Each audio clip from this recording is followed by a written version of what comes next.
My earliest memory was being warned by my mother to never venture into the woods behind our house after dark. Beware, only evil lies beyond the horizon. As I grew older, I questioned why the woods were so dangerous at night. Mother would never elaborate and simply insist that it best to remain ignorant.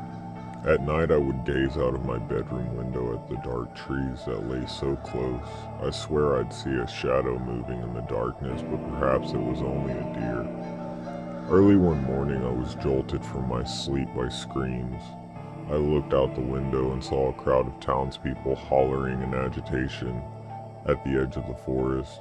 I watched in confusion as several townspeople came out of the woods with the small corpse of my friend Jeremy draped over their shoulders. "Fool," my mother scolded me later that day. "He ought to have known better not to go into the woods after dark." She then turned to me with a pained expression, as if the death of your father wasn't enough. I glanced at the old portrait of my father above the mantel, a small, slim man with wavy hair. He had been killed when I was just a baby. When I became a young man, my older cousin, Marcus, became the sheriff. Hungry with ambition, he sought to prove himself. "I say we take up weapons and kill that murdering psycho who has terrorized our town for 20 years, he shouted one night at our small town's bar. Many in attendance agreed that the time had come to seek vengeance for the dead. A hunting party was formed. We gathered at the edge of the woods, rifles held high, but I hesitated.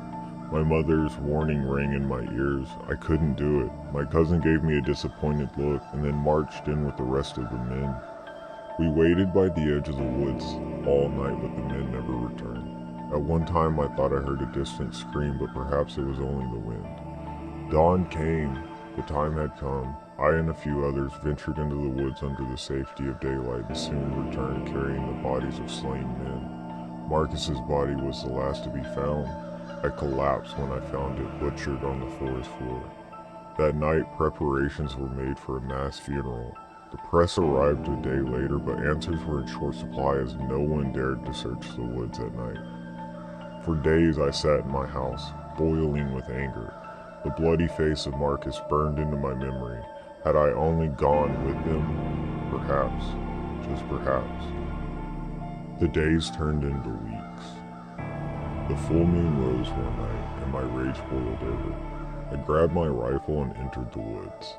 With only the light of the moon to guide me, I could barely see as I ventured deeper into the chilling darkness. I cursed myself for forgetting a flashlight in my fury. Nearly blind, I felt out with my hand, sweeping helplessly for something to grab, and then I saw a light in the darkness. It was a small fire. I pushed forward and entered the clearing, crouched by the fire, but somehow still shrouded in shadow, was my father.